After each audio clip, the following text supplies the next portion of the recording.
Manipur picture abasu kangup kayana punshinduna khundaba laikhal kayana pareng oiduna semba fajaraba lairang pareng amagum ningthiraba lamdam amani lamdam masigi leihauda furup kayasina magi furup ki nat chanabi phijet chakcha ngakcheduna amana amabu ikai khumnana apunbagi saktam ama oina malayamgi phambak thakta matamgi thokliba thodok thoram kaya da saruk yaminaduna sanghairabi mapari mamom kaya puthokliba lamdamni Manipur lamdam asida yelongaidagi khundaminarakliba furup singi manungda kabui furup asisu amani kabui furup asigi horak phamdi Manipurgi Central District Hojikna Imphal West haina khangnariba asigi nongchup thangba chingsang asina pan oina mahusagi saktam ngaktuna hauraknegi chatnabi liklam kaidana leiriba Tamenglong jila asidani jila asigi khada Chorasanpur awangda Tuensang nongchupta Kasar jila aduga nongpokta Imphal West jila na ikoina ngaktuna leiri Akasbani Imphal gi pau kangbuna leptana sandokchariba thoromgi ngasigi tangkak asida puduna lakchari Imphal Manungda Kabui na Khundarakhiba Tan mai na lao tai lao di thau tai la mai ka si le ai sai lao tai lao di thau khau Tamenglong chingsang parengda Kabui phurupna khundaduna leibatana tana Manipur tampaki mafam kaya dasu maitei isil inaw singa tona tinaduna Kabui khul kaya khundaminari Kabui phurupna khundakhiba khulladu thadoktuna satpasi makhoigi satnabi nate tawheide haiduna mapa mapugi satnabi bu ngaktuna ngasi phawba liklam kaidana leirakli Kabui phurup ase yelongaidagi masagi lon lining phijet amadi satnabi leijabatana tana mingondagi mipan tangdaba yamna singthaningai oiba masagi nat satnabi amadi saktam ngakna satchaba yellow phurup amani haibada haimanba thokloi Kabui phurup ki khunnama tarbadi khunduki wayal kanglon customary law gi matung inna khulakpa khunbu amasung luplakpana singba laigani loinana loisang taruk su lingani loisang singadudi ahanbada paikai natraga thaubai anisubuda khangbon ahum subada mathen kaibang haibadi mauphan mari subada banja kaibang haibadi hanubi phan manga subada khangchu haibadi pakhang phan aduga taruk subada luchu haibadi leisha phan asini paikaina khundugi wayal thodagi thabak tawgani aduga yek salai su leigani makhoi adudi kamai gangmai golmai rongmai maringmai lalmai amasung phaumai asini manaba sagai salai saro marungnabasu Kabui phurupki oina chatnaramde Kabui phurupki oina sahigi harau kumhai chaurakna makhal nipal lomsui hairiba harau kumai singadugi manungda taretti sahigi oina tawdaba yadaba thorum singni makhoi singadudi ahanbada Wakching thada sakan gan ngai phairen thada lingai ingel thada tungai kalen thada gudui langban thada pukphat sajibu thadana napkau lamta thada nanu asini hairiba thorom sing asida sakan gan ngai asina khwaidigi maru oi masigi matangda kendragi hanagi home affairs ki rajya mantri professor Majinglung Kamsonna asumna phongdokli Hojikti ahalaman yare loire haruban tamduda loine iruja thokani nupasing pakhang sing resabi su panama madugi observe to bakamudo iruja thokani adu phi aseng bai de ano bai natte sudok phi oigani koi launa na bai noktani koi lagu da hoyam launa madu loine seng dokani ade ta pai gani ta ju phengdok da bani ta do pairga koi lagu de ma de isor na koi lagu ngai tu da bor pira ene lawai nasai ga haide bse hi ai haide bse hoi lawum tam da pithar ka dori bani nasai nga ki bapunu mo kido na hoi lawu se khunna phau ron talba khunthang ba sale lawu bani ado man hoi lawu du yang important ni phi asem bse kra ma phajaba ai banate khudai masa mata se su kaite ado to budan de phi tu se batai hoi lawu du isor gi mini ho ai bo ai sida madu isor gi mami ni ai ko ni Gangai ke losin base karai losin gani masai ge oi lau kre nung pun kre mangjong song kre mai ba se gani mai anuba chahi mai anuba mai ru che khal mai hoda mai do hau kar ding sai ekona sara hen ke ba discipline to ki ba puno to madu loi sim gi tangka madu da yu aseng ba thawai da lai ge makta sem ba yu aseng ba puthor kani madu pakhang masai sara hen ki ba kangbu sing do ngaki ba kangbu sing do maru ana no passing se ꯅꯨꯄꯤꯁꯤꯡꯒꯤꯁꯨ ꯑꯗꯨꯝ ꯄꯤꯗꯣ ꯀꯩꯁꯨ ꯀꯥꯏꯗꯦ ꯑꯗꯣ ꯑꯌꯥꯝꯕ ꯃꯥꯡꯖꯣꯡ ꯆꯣꯡꯕ ꯀꯀꯥꯗꯗꯤ ꯅꯨꯄꯥꯗ ꯊꯣꯛꯄꯅꯤꯅ ꯃꯌꯥꯝꯗꯨꯗ ꯈꯖꯤꯛ ꯇꯧꯔ ꯆꯍꯤ ꯑꯗꯨꯗ ꯑꯐꯕ ꯃꯉꯣꯜ ꯑꯣꯏꯕ ꯊꯛꯄ ꯑꯣꯏꯅ ꯌꯣꯛꯄꯤ ꯃꯗꯨꯅ ꯂꯥꯁꯅꯤ ꯀꯕꯨꯏ ꯐꯨꯔꯨꯞ ꯑꯁꯤꯒꯤ ꯑꯣꯏꯅ ꯑꯉꯥꯡ ꯑꯃ ꯄꯣꯛꯄꯗꯒꯤꯅ ꯄꯨꯡꯀꯛ ꯆꯥꯎꯔꯛꯄ ꯃꯊꯣꯠ ꯀꯥꯔꯛꯄ ꯌꯨꯝ ꯄꯥꯟꯕ ꯃꯇꯝ ꯑꯃꯗꯤ ꯁꯤꯕ ꯐꯥꯎꯕꯒꯤ ꯊꯧꯔꯝꯒꯤ ꯂꯥꯏꯁꯣꯟ ꯇꯤꯟꯁꯣꯟ ꯄꯨꯝꯅꯃꯛ ꯃꯍꯧꯁꯥꯗꯒꯤ ꯑꯃꯠꯇ ꯋꯥꯠꯇꯅ ꯂꯩꯖꯔꯛꯂꯤ ꯃꯃꯥꯡꯉꯩ ꯅꯤꯡꯊꯧ ꯄꯥꯜꯂꯤꯉꯩ ꯑꯉꯟꯕ ꯃꯇꯝꯗꯒꯤ ꯍꯧꯅ ꯇꯝꯄꯥꯛꯇ ꯀꯕꯨꯏ ꯐꯨꯔꯨꯞꯅ ꯃꯩꯇꯩꯁꯤꯡꯒ ꯇꯣꯠꯅ ꯇꯤꯟꯅꯅ ꯈꯨꯟꯗꯥꯃꯤꯟꯅꯔꯛꯂꯤ ꯃꯩꯗꯤꯡꯉꯨ ꯈꯥꯒꯦ ꯑꯃꯅ ꯄꯥꯟꯕ ꯃꯇꯝꯗꯒꯤ ꯀꯣꯅꯨꯡ ꯑꯃꯗꯤ ꯑꯀꯣꯏꯕꯗ ꯈꯨꯟ ꯇꯥꯅꯅꯕ ꯁꯦꯝꯒꯠꯂꯛꯄꯗ ꯀꯕꯨꯏ ꯐꯨꯔꯨꯞꯅ ꯈꯨꯟꯁꯦꯝ ꯂꯩꯁꯦꯝꯂꯕꯗꯤ ꯁꯣꯏꯗꯦ ꯈꯨꯟ ꯀꯥꯏꯗꯦ ꯆꯥꯛꯍꯣꯡ ꯉꯥꯛꯍꯣꯡꯏ ꯍꯥꯏꯗꯨꯅ ꯀꯕꯨꯏ ꯐꯨꯔꯨꯞꯅ ꯂꯥꯏꯊꯧ ꯂꯥꯏꯁꯣꯟ ꯇꯧꯗꯨꯅ ꯈꯨꯟꯁꯦꯝ ꯂꯩꯁꯦꯝꯂꯛꯈꯤ ꯑꯗꯨꯒ ꯈꯨꯟꯁꯦꯝꯂꯤꯕ ꯀꯕꯨꯏꯁꯤꯡ ꯑꯗꯨꯅ ꯈꯨꯟ ꯑꯗꯨ ꯊꯥꯗꯣꯛꯇꯨꯅ ꯆꯠꯈ꯭ꯔꯕꯗꯤ ꯂꯩꯕꯥꯛ ꯃꯨꯠꯂꯤ ꯍꯥꯏꯕꯒꯤ ꯊꯥꯖꯅꯕꯤ ꯆꯠꯅꯕꯤ ꯂꯩꯕꯅ ꯀꯕꯨꯏ ꯐꯨꯔꯨꯞꯁꯤꯡ ꯑꯗꯨꯒ ꯄꯨꯟꯅ ꯇꯣꯠꯅ ꯇꯤꯟꯅꯅ ꯈꯨꯟꯗꯥ ꯂꯩꯇꯥꯃꯤꯟꯅꯔꯛꯈꯤ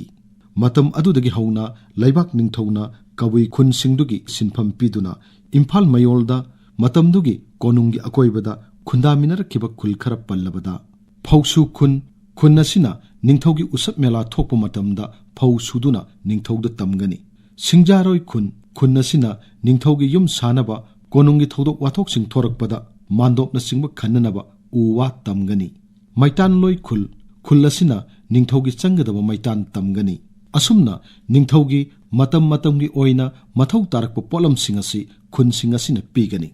ꯆꯟꯗ꯭ꯔꯀꯤꯇꯤ ꯃꯍꯥꯔꯥꯖꯅ ꯄꯥꯟꯕ ꯃꯇꯝꯗ ꯃꯅꯤꯄꯨꯔꯗ ꯅꯧꯅ ꯕꯖꯥꯏ ꯕꯦꯡꯒꯨꯟ ꯈꯣꯡꯕꯒꯤ ꯆꯠꯅꯕꯤ ꯑꯁꯤ ꯂꯥꯛꯈꯤ ꯃꯇꯝ ꯑꯁꯤꯗ ꯃꯩꯇꯥꯟꯂꯣꯏ ꯈꯨꯜ ꯑꯁꯤꯗ ꯂꯩꯕ ꯀꯕꯨꯏꯁꯤꯡꯅ ꯕꯖꯥꯏ ꯕꯦꯡꯒꯨꯟ ꯈꯣꯡꯕꯒꯤ ꯁꯤꯟꯐꯝ ꯑꯁꯤ ꯄꯥꯏꯈꯤ ꯑꯗꯨꯗꯒꯤ ꯃꯩꯇꯥꯟꯂꯣꯏ ꯈꯨꯟꯕꯨ ꯕꯖꯥꯏ ꯂꯣꯏꯁꯪ ꯍꯥꯏꯅ ꯃꯤꯡ ꯑꯣꯟꯈꯤ ꯏꯪ ꯀꯨꯝꯖꯥ 1938 ꯑꯦꯡꯒ꯭ꯂꯣ ꯃꯅꯤꯄꯨꯔꯤ ꯂꯥꯟꯖꯥꯎ ꯊꯣꯛꯂꯝꯗꯥꯏ ꯃꯇꯝ ꯐꯥꯎꯕꯗ ꯈ꯭ꯋꯥꯏ ꯅꯤꯡꯊꯦꯝꯆꯥ ꯀꯣꯂꯨꯞꯀꯤ ꯃꯃꯥꯡ ꯍꯧꯖꯤꯛꯅ GM ꯍꯣꯜ ꯑꯣꯏꯔꯤꯕ ꯃꯐꯝ ꯑꯁꯤꯒꯤ ꯑꯋꯥꯡꯂꯣꯝ ꯃ꯭ꯌꯨꯅꯤꯁꯤꯄꯥꯂꯤꯇꯤ ꯑꯣꯐꯤꯁ ꯑꯃꯗꯤ ꯈꯥꯔꯣꯝꯗꯅ ꯇ꯭ꯔꯦꯖꯔꯤ ꯑꯣꯐꯤꯁ ꯂꯩꯔꯤꯕ ꯐꯥꯎꯕ ꯑꯁꯤꯗ ꯀꯕꯨꯏ ꯐꯨꯔꯨꯞꯀꯤ ꯐꯧꯁꯨ ꯈꯨꯟ ꯁꯤꯡꯖꯥꯔꯣꯏ ꯈꯨꯟ ꯃꯩꯇꯥꯟꯂꯣꯏ ꯕꯖꯥꯏ ꯂꯣꯏꯁꯪ ꯈꯨꯟ ꯂꯩꯔꯝꯃꯤ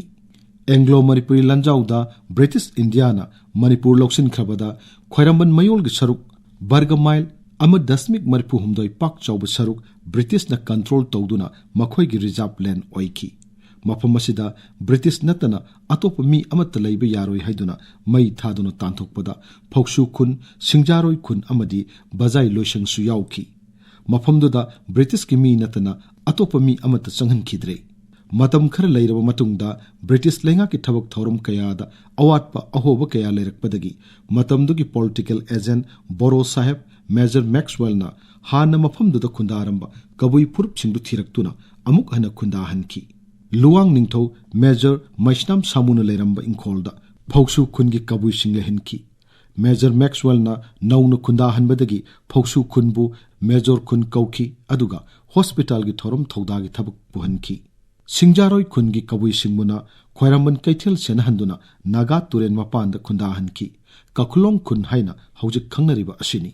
मैतानलोइ खुन बजाई लोइसंगी कबुई सिंगना मतमदुगी नौना निंगथौ ओइरबा जोराचान महाराज की बेन बजाई खोंगननबा नौना सेमगतुना कैसाम थोंग द खुंदाहनखी असुमना मथंग ब्रिटिश लेंगाकना सेमदोक सादोरकपदा महाराज जोराचानना हौजिक लेरिबा कोनुंगी चोंगा बोना सि साननबा थौरांग तोरकपा मतमदा मतमदुगी पंडित सिंगना कबुईना हाना खुन सादबा यादे नत्रबदी कोनुंग ओइबा ngamloi हाइदुना हानना इम्फालगी अकोइबदा खुंदादुना लेरकलबा कबुई खरा कौखटलगा लाइसोन लाइथौक तौहंदुना खुनथोकपगी चटनबी ngaktuna खुनसाहनखी खुनसाबा मीना खुन अदु थादोक्तुना सटख्रबदी लैबाक मुटली हाइबगी थाजनबी चटनबी लेबना कोनुंगा यामना नकनना महाबली कबुई खुन्ना सिसु खुंदाखिबनी मसिगी मतंगदा प्रोफेसर मैजिलुन कामसोनना असुमना हाई मैतै निथौना लेबाक पाननबा खुनसर थाइनगी याम तोइ याम साबजानी तोंगा ꯁꯪ ꯑꯩꯈꯣꯏ ꯀꯕꯨꯏ ꯈꯨꯟꯁꯤꯡ ꯃꯆꯥ ꯃꯁꯨ ꯌꯥꯝ ꯂꯩꯕꯁꯦ ꯁꯉꯥꯏ ꯕ꯭ꯔꯧ ꯀꯀꯥꯁꯨ ꯀꯨꯏꯗ꯭ꯔꯤ ꯍꯥꯏꯕ ꯕꯩꯒꯆꯟꯗ꯭ꯔ ꯃꯇꯝꯗ ꯁꯥꯕꯅꯤ ꯕꯩꯒꯆꯟꯗ꯭ꯔ ꯍꯦꯛ ꯂꯥꯛꯑꯒ ꯃꯗꯨ ꯄꯣꯊꯥꯏꯑꯕ ꯑꯗꯩ ꯀꯕꯨꯏ ꯂꯩꯍꯜꯂꯤ ꯁꯉꯥꯏ ꯀꯦꯟꯗꯁꯨ ꯑꯗꯨꯝ ꯂꯩꯍꯜꯂꯤ ꯑꯗꯩ ꯈꯥꯒꯦꯝꯕ ꯃꯇꯝꯗꯁꯨ ꯀꯩꯅꯣꯗ ꯕꯤꯁꯦꯟꯄꯨꯔꯗ ꯂꯃꯥꯡꯗꯣꯡꯗ ꯈꯨꯟ ꯁꯥꯕ ꯃꯇꯝꯗ ꯁꯥꯔꯤꯕ ꯅꯨꯄꯥꯗꯣ ꯃꯊꯟꯇꯅꯁꯨ ꯁꯥꯕ ꯌꯥꯗꯦ ꯃꯉꯥꯡꯅ ꯁꯥꯔꯕꯗꯤ ꯃꯥꯒꯤ ꯃꯔꯨꯞ ꯈꯨꯃꯟ ꯑꯃ ꯌꯥꯎꯕ ꯇꯥꯏ ꯃꯈꯣꯏꯒꯤ ꯅꯤꯉꯣꯜ ꯃꯋꯥ ꯑꯣꯏꯔꯁꯨ ꯈꯪꯗꯦ ꯃꯗꯨ ꯌꯥꯎꯗ꯭ꯔꯕꯁꯨ ꯑꯉꯣꯝ ꯂꯨꯋꯥꯡ ꯑꯉꯣꯝꯒ ꯂꯨꯋꯥꯡꯁꯦ ꯑꯩꯈꯣꯏ ꯄꯨꯟꯅ ꯑꯍꯨꯝ ꯊꯤꯔꯛꯄꯗ ꯄꯨꯟꯅ ꯑꯃꯈꯛꯇ ꯑꯣꯏ ꯊꯨꯒꯥꯏꯔꯛꯑꯕꯗꯤ ꯑꯉꯣꯝ ꯂꯨꯋꯥꯡꯁꯦ ꯇꯣꯡꯉꯥꯜꯂꯤ ꯑꯩꯈꯣꯏꯔꯣꯝꯗ ꯒꯥꯡꯃꯩ ꯂꯣꯡꯃꯩ ꯍꯥꯏꯕꯁꯦ ꯈꯥꯏ ꯑꯩꯈꯣꯏ ꯑꯍꯨꯝ ꯄꯨꯟꯁꯤꯜꯂꯛꯄ ꯃꯇꯝꯗ ꯃꯉꯥꯡꯒ ꯈꯨꯃꯪꯒ ꯂꯨꯋꯥꯡꯉꯣꯝ ꯀꯥꯡꯕꯨꯒ ꯑꯍꯨꯝ ꯈꯛꯇ ꯄꯨꯜꯂꯤ itop topa angan matamgi kabuina moirang khomda khundakhibagi matangda asumna wari oina leiri mamangai maidingu ningthau khomba amadi leima linthoi ngambina panma matamda moirang leibak pulan ngamduna moirangi angam athau kharagi makokpu khomduna puraklaga yai school gi mafam asida phumduna moirang khom haina khangnakhi madugi matungdagi mafam asida misi mina torakpa aki akhangi khudam yam thoraklabada chingi maring tahalle khundaba ngamdre kom tahalle ngamdre kaina thangda laipaki akhang ahi singna sa landa purakpa lurengi thaunidi kabui bu tahunsi haibadagi kabuina laithau laithon pangthoktuna mathau mangam pangthokki amasung mafam aduda kabui su khunda aduna ngasi phawba moirang khom kabui khunnasi leirekli haina thajanari kabui phurupki oina sa landa mi hatlabasu hatkriba mi adugi mathau mangam tawdaba yade thawai aduna mapugi manakta ingna sikna yaukhinaba chuk saba haiduna mathau mangam laithon tinchon tawbagi chanabi leiri Manipurda Hindu lining changlaklavada matamdugi ningthau Garbaniwasna Manipurgi wangmadagi Ram amaga Hanuman amagagi murti laurunaba mi thaki miyoi singaduna kanglup ani thoktuna Ram amadi Hanuman laubu chanaki Ram purakpa kangbuna hana thungladuna sagolban yorklabada ningthauda pau pirakki ningthauna sagolban yorklabada Ramdi laklaga Hanumandi yoroklamdabadagi pandit ki pautak matung inna manai Hanumana hana lengchindrabadi Ram lengchinba yade adu oirabadi Hanuman ngaiba taki ningthauno konungda hannanaba haibada panditna Ram gi seva tawni laklabani Rambu karamna lambida thanamgani Hanuman laktri phawba yarek tuna ngaibada taki ningthauno yarek patarabadi yum leitaba yade ningthauno leiba yum oiba tarabadi khun semdaba yade adu oirabadi khun semnaba kabui khara kha maikeiromdagi lauruduna khun sem handuna uwana yum mari manga saduna khun thokki numit taret nipan leiraga Hanuman laklabada ningthauno mang tharaga Hanumana mathang aduga Ramna matung induna konung tamna lengki khun semneba kabui singsu khun thokrabanina hanba yadre aikhoina mafam asi thaduklabadi ningthau wagani leibak kaigani haiduna mafam aduda khunda aduna ngasi phawba Ramji kabui khun haiduna leiri asida sunatana mamang thaktagi tampakta ningthaugi phaukai senanaba atopa magi ningthauna piba sinphamgi matung inna atopa kabui khun kaya khundari makhoi singadugi manungda kaikhu koirengai langthaban chingmairong langthaban khopum yauna chaurakna kabui khun homputragi mathakta tampakta khunda minari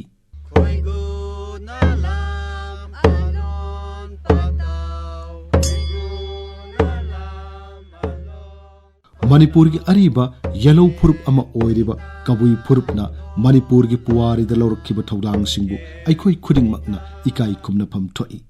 piklabasu chaurabasu purup amana makhoina leiriba lamdam adugidamak laujariba thawdang singbu khangbiduna amatto oina nungsi chanana hingminnaba shanti leiba sakhutpa lamdam ama ohillasi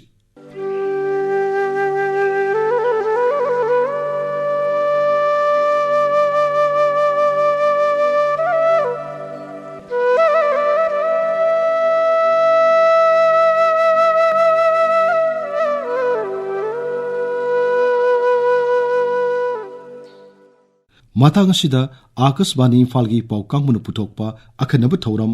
Imphal Manungda Kabuinu Khundarakhiba loijare thoram asigi aiba Thokchom Jogendrajit news editor thoram puthokpa Gin Gangte AD news Lanthok Sakiba Ngangom Kiran